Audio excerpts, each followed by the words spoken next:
All right, guys, I'm gonna touch on this just a little bit more. My last video on this, more than likely, you see my first chain,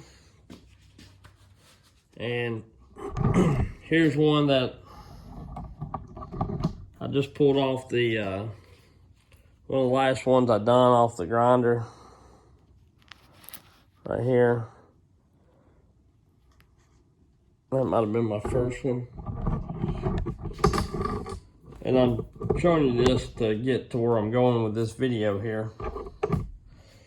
I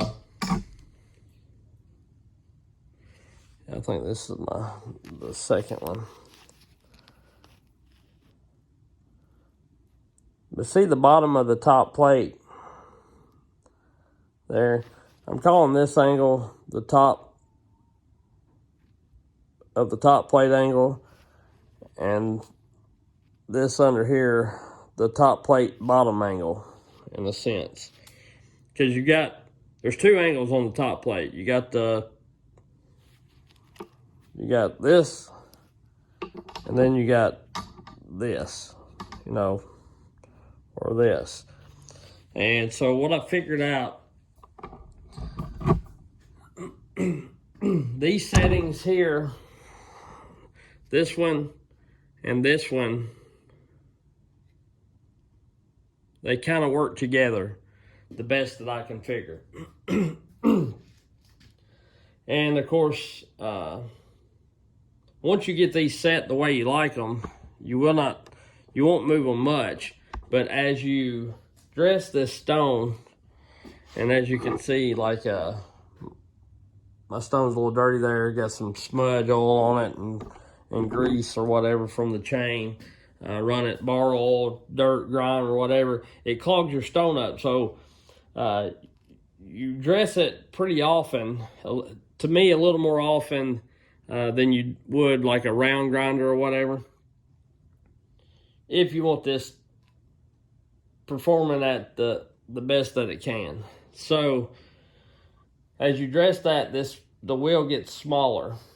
And even though you have these set how you like them or whatever, as that gets smaller, as you come into it, it changes the top plate bottom angle. And it might mess with the top plate top angle a bit, but not just dramatically. That I can tell just from what little I've moved my stone in. But I can tell on these, and I've wasted a lot of stone playing with this, trying to get it set up the way I wanted it to, figuring the machine out, and I've done all that, and it's got me to here. And so now I know I know the inner workings of the machine, and before I didn't. The last video I made on it, I just had a chain that would cut what I thought somewhat decent. I still haven't got a chance to go test it in hardwood. But these will be sharp here.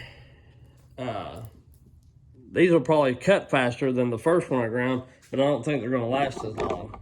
And what you got to do is, like my first black mark here, that's where I had it when the stone was big. And as the stone has gotten smaller, I've had to edge it back to get back to, this is just an old test chain that I was going to use to play with it. I've gotten back to the top plate bottom angle not being so steep. It's more blunt. And I can tell that because, and what made me notice it is I was grinding into my tie straps just a bit before, and on my last two chains I wasn't. And so now I'm back into it just a tad bit. And I probably could raise this or lower this and do that. But when you do that, your chain is sitting here, And I've got that pretty well set for my corners to line up. If I raise that, then I'm going to have to move this to get my corners back right, which will make that a little blunter. You know, I'll pick that up, I'll have to roll that forward. If I went up, I would have to roll it forward just a little bit to get it back right, is what I'm getting at. So to me, this and this kind of co-work together, coexist together, coincide, whatever, however you say it. But I'm in between the third and the fourth hash mark or whatever, and I probably won't move that much unless I run out of adjustment here, because I can pull this back, and as I pull that back, it still makes your tooth roll forward, which changes that top plate bottom angle.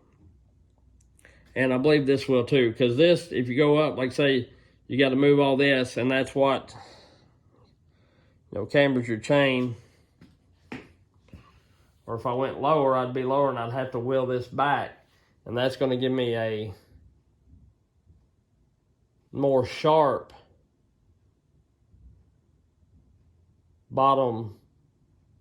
top plate bottom angle.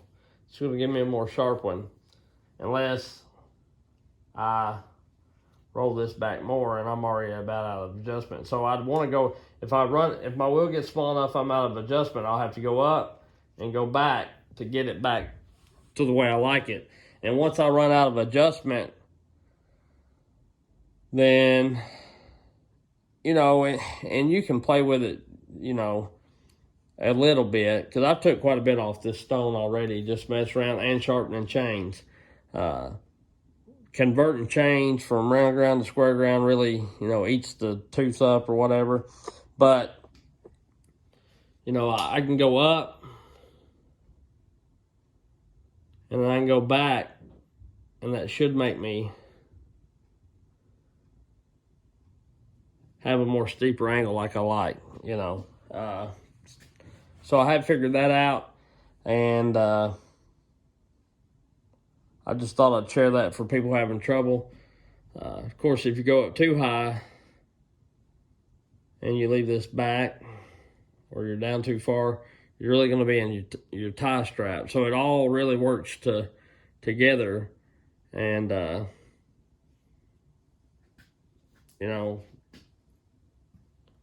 I don't want to mess with this too much, because I'm doing fairly good there. I'm not in my tie strap, really, just barely bumping it there, and I'm about to the end of the, you know, fairly close to the end of the chain, so that's not too bad there. And you know, I probably could come up some, and it would make it, this may still be a little steeper than the first one I done, but it's not terribly bad off. It'll cut, like I say, it's just one of them deals that, I mean, I'm figuring it'll cut. It's just in hardwood, like I cut. You know, I'm worried that it's going to roll the edges over more so, a little more quickly. But I've seen a lot of videos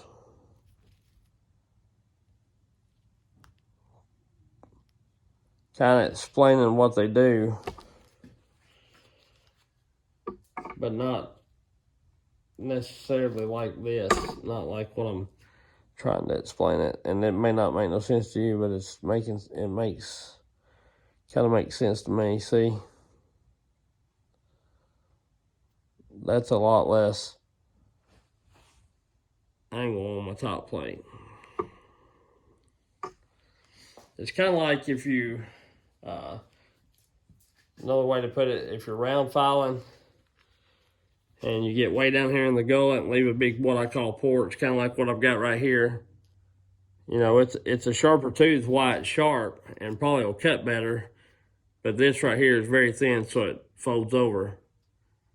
And the way I'm wanting to set it up is like if you're holding your file kind of more up, less of a hook, less of a porch, to be sharp and be a little more, have a little more meat there on the top of the tooth, so it don't knock over or beat over as I'm cutting. So that's one thing. But one thing I will suggest is don't do like I did and try to take material off the bottom of the wheel to keep from hitting your tie straps.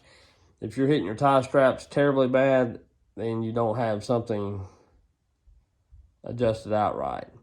And you just have to play with it and get it right. But a good base setting, I would say, to go on, if your stone is new, is I like keeping the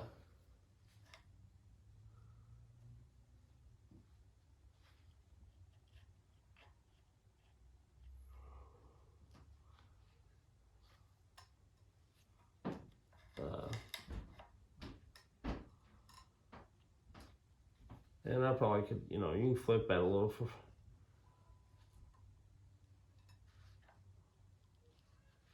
more forward, but that's pretty close.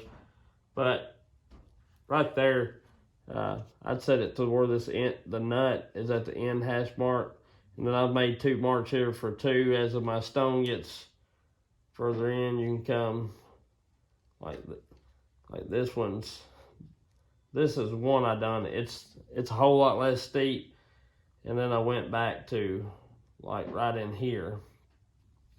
So you just play around with it, and you can get it right. And see, I could raise that up now, and I'd be pretty good. Or I back it off.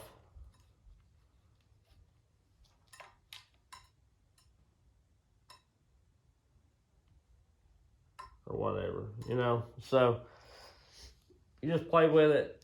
You got to figure it out, but it's not terrible. You raise it up, and you're having to lay that back more. Or you can shove this further forward. Leave this sitting alone. Excuse me. I've got that hoobie stanked up. And raise this up more and cock that forward. So you can get a blunter top plate angle, I guess is what I'm getting at. 2 different ways, here or here. Like say they kind of co-work together. Some people run this high where it's pitched the best that it can be forward. Like say that this was where your thing's sitting at or whatever, but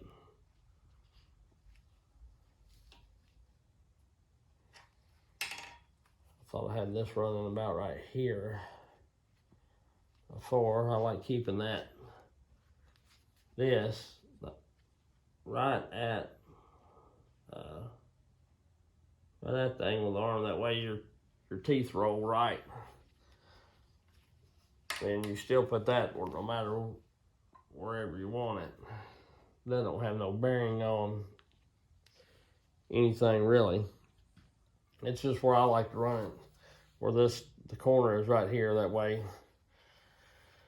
Or a little more down, that way you're always in the roll when you're grinding, no matter what setting you're on, whether you go way down here or way up or whatever. So I hope that helps somebody. And I like this machine. To me, it was worth it. We'll see. It definitely makes fast chain, but I will say I do dress the wheel quite a bit more than what I thought I would. I may not have to, but like I say, my chain are fairly dirty, and I may try to get me some like cleaner or something that ain't degrease or something. Kind of spray my chains down or something before I get on here to get the oil and the grime off of them before I ever start grinding. that may help out on the stone life. I don't know how much these stones are. I'll have to check them out. But anyhow, we'll catch you on the next one. I just want to drop in and share this. I may be totally wrong. Like I say, I'm not a Simington expert. I ain't used one for years. But what little bit I've ground with it and bumped my, used my stone up, that's what I found. So, because like I say, I noticed that my first chain, I was into these tie straps, just barely nicking them, just shining them, not cutting into them really. And then about my third chain, I was totally out of it, and it was laying back looking more like a knife on my top plate bottom angle. So anyhow, I appreciate y'all. Thanks for watching. Thanks for subscribing. Keep on keeping on. We'll see y'all.